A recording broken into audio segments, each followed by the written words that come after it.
नमस्कार, मैं पृथ्वी शर्मा और आप देख रहे हैं CTV7 न्यूज़ की खबरें। शुरू करते हैं प्रादेशिक खबरों से। राजधानी रायपुर में आयोजित धर्म संसद के आयोजन के बाद में अब बवाल मच गया है, क्योंकि इस कार्यक्रम में राष्ट्रपिता महात्मा गांधी के ऊपर एक टिप्पणी की गई थी, जिसको लेकर के खासे नाराज कांग्रेसियों ने रातों रात FIR दर्ज करा दी। और वहीं अब मीडिया से उन्होंने चर्चा करते हुए आरोप लगाया है कि इस तरह के बयानबाजी को बिल्कुल भी बर्दाश्त नहीं किया जाएगा। वहीं मुख्यमंत्री का कहना है कि FIR हो चुकी है और जो कार्यवाही होनी है वो अब आगे होगी। ये अभी तक के भारतीय जनता पार्टी के नेताओं के एक भी बयान नहीं आया है। गांधी जी राष्ट्रपिता के बारे में इतनी बड़ी बयान उसके द्वारा दिया गया है, लेकिन भारतीय जनता पार्टी मौन है। ये धरती शांति का है, प्रेम का है, भाईचारा का है।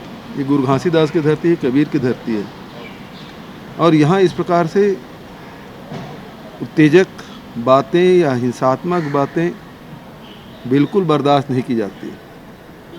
और राष्ट्रपिता के बारे में इस प्रकार के बातें कही जाना निश्चित रूप से दर्शाता है कि उनकी मानसिक स्थिति क्या है। और धर्म मंच है और उसमें महंत राम सुंदर दास जी ने जो कदम उठाए बिल्कुल वो स्वागत योग्य है। और ये धर्म मंच है, सनातन धर्म की बात है, तो सनातन धर्म में इस प्रकार से किसी इस प्रकार से बात कही जाना तो स्वीकार्य नहीं है, और इसकी जितनी निंदा की जाए कम है।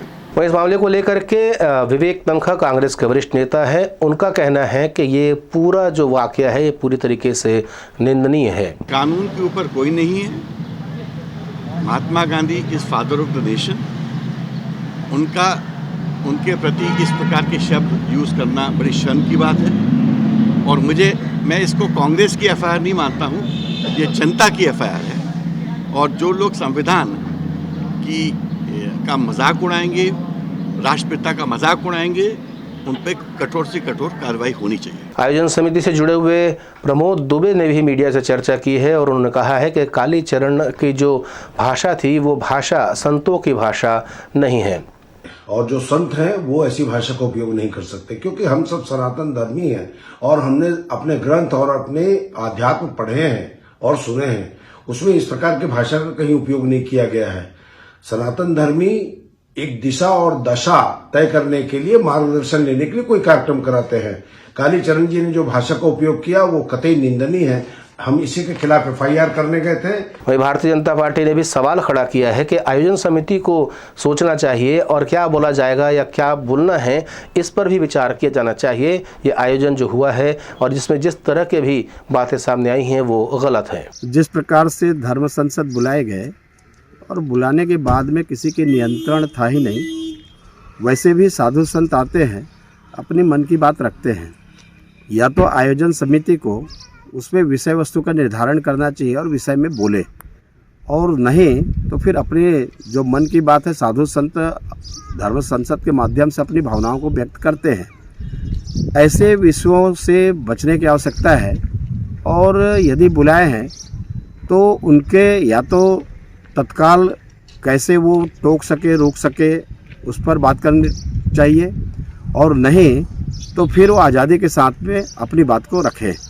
तो जो रखे हैं, अब उसकी बात में आ गई कि जो इस प्रकार से भाषा और शब्दों का उपयोग किया गया है, ये बात ठीक है कि हम लोग तो महात्मा गांधी जी के अनुयायी हैं और महात्मा गांधी जी हमारे राष्ट्रपिता हैं, शुरू से मानते आ रहे हैं, हम लोग मानते रहेंगे। लेकिन जिस प्रकार के बोली और भाषा और जो भी अपने विचार रखे, आज यदि उस पर प्रतिक्रिया व्यक्त करें तो प्रतिक्रिया व्यक्त करने से कुछ होना इसलिए नहीं है कि जिनको जो बोलना है बोल के चले गए हैं।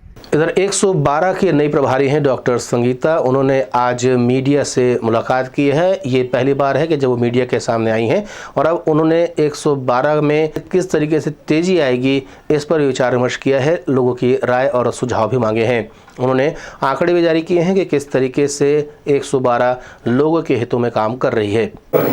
एक्चुअली मैं इस सिस्टम को अभी समझ रही हूँ। ये एक बहुत ही अच्छा एक सिस्टम है जिसमें 3 तरह की सर्विसेज हम फायर, एम्बुलेंस और पुलिस सर्विस को इंटीग्रेट करके इस पे काम कर रहे हैं। तो आने वाले दिनों में एक वुमेन से और भी कई तरह की ऐप्स जो हैं वो लॉन्च होंगे और इससे जुड़ेंगे। और भी कई तरह की सर्विस का इसमें इंटीग्रेशन होगा तो इस सेवा का और विस्तार होगा और नए ज़िलों में और शुरू हो जाएगा, तो फिर ये सिस्टम और भी वृहद पैमाने पर इस स्टेट में काम कर पाएगा। अभी कॉलिंग टीम कैसे काम करी मैडम, मतलब कि कितनी कॉलिंग टीम कैसी है, अटेंड कैसे होता है, रिस्पॉन्स टाइमिंग किस तरह से? कॉल टेकर्स की एक अलग टीम है और कॉल डिस्पैचर की, सभी 3-3 शिफ्ट में काम करते हैं और जितना हमारे पास डेस्क है उसमें पर्याप्त स्टाफ है। इधर कोरोना को लेकर के टीएस सिंहदेव का कहना है कि हमें सावधान रहने की ज़रूरत है। उन्होंने मीडिया से चर्चा करते हुए ये भी कहा कि हालांकि ओमिक्रॉन चारों तरफ फैल चुका है छत्तीसगढ़ के, उन्होंने एक नक्शा दिखाते हुए बताया कि चारों तरफ मतलब हर राज्य जो हमारा पड़ोसी राज्य है मध्य प्रदेश को छोड़ के सब जगह ओमिक्रॉन के मरीज़ मिल रहे हैं और अब हमें सबसे ज़्यादा सावधानी बरतने की ज़रूरत है। ये एक मैं चित्र के माध्यम से दिखाने की कोशिश करता हूँ। दिख रहा है, ऊपर कर दूँ। जो लाल में है ये वैश्विक स्तर की ये उपस्थिति है ओमिक्रॉन की। हम देख सकते हैं कि कहाँ ज़्यादा है। 108 देशों में ओमिक्रॉन पहुँचा है और इसका ग्राफ इन देशों में अगर आप देखेंगे तो कैसे तीव्र दिख रहा है कि उठ रहा है, ये ग्राफ दिखाता है इन देशों में। और अपने देश की जो स्थिति है ये अगर आप देखेंगे तो ये अपने देश की स्थिति है। महाराष्ट्र में 108 हैं, ये थोड़ा सा पुराना डाटा है, ये नया डाटा है।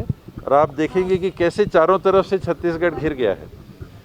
अभी ओमिक्रॉन का केस आया नहीं है तो ये बहुत इसमें ध्यान देने की बात नहीं है, क्योंकि ये मान के चलना चाहिए कि ये ऐसी चीज़ है जो होनी ही है, सामान्य चीज़ है। ओमिक्रॉन पहुँचे गई, उससे कोई ऐसा डर या खतरा वैश्विक स्तर का कोई अनुभव नहीं बताता कि ये बहुत ज़्यादा घातक है, बहुत ज़्यादा बीमार कर रहा है। आएगा, फैलने की स्थिति बनती है, फैलेगा ज़्यादा, हमारे पास ज़्यादा केस हो सकते हैं कम इन्फेक्शन के लेवल पे भी, तो उतने हमारे पास बिस्तर इत्यादि हैं कि नहीं।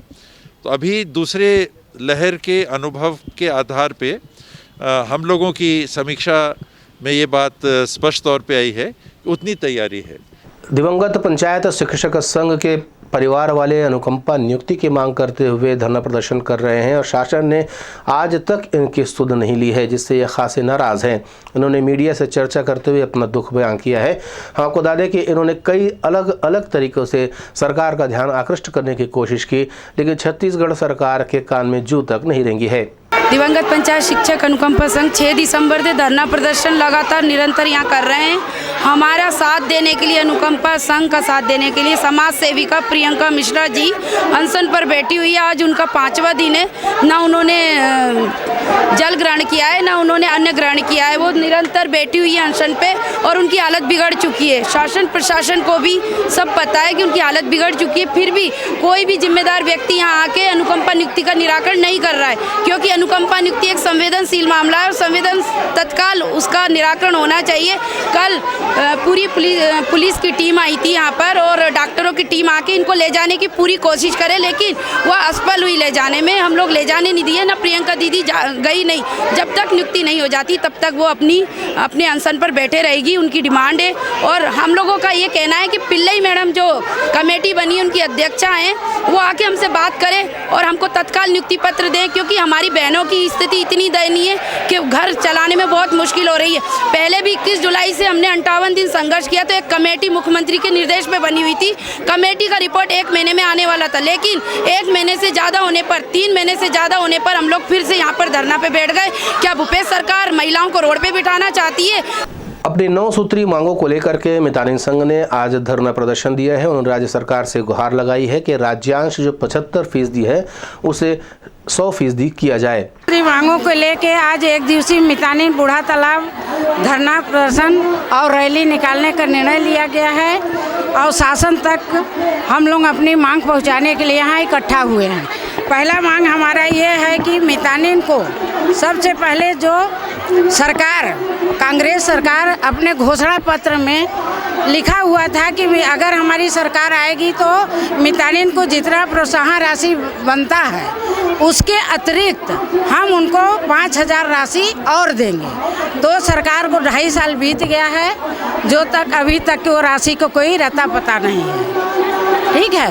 और दूसरा ये है कि जो मितानिन को प्रोत्साहन राशि मिलती है उसमें राज्य सरकार उसको 75% अंशदान देती है, तो उसको 100% करे और उसमें सभी को जोड़े, जितने मितानिन प्रोग्राम में काम करने वाले व्यक्ति हैं, चाहे वो बीसी हो, एसपीएस है ना, एमटी, हेल्प डेस्क, सभी को जोड़े उसमें। CTV7 की खबरों में फिलहाल इतना ही। अन्य समाचारों के साथ आपसे फिर होगी मुलाकात। तब तक दे अनुमति। नमस्कार।